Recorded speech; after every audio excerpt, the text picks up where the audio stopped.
Pinagbawalan ni Pangulong Rodrigo Duterte ang kanyang mga cabinet officials, maging ang iba pang tauhan ng gobyerno sa pagsakay ng business class na eroplano, lalo na kung official function ang patutunguhan ng mga ito.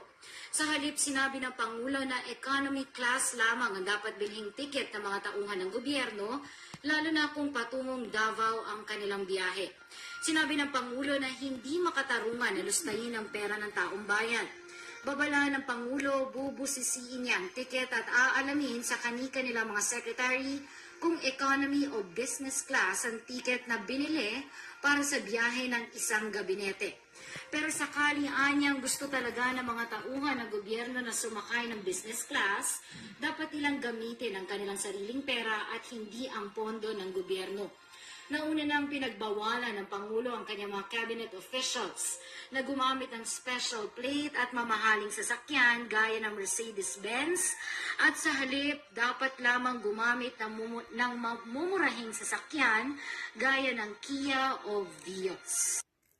Tatay Digong, mabuhay Tatay Digong, di ba? O, ganyan si Tatay Digong. Duterte.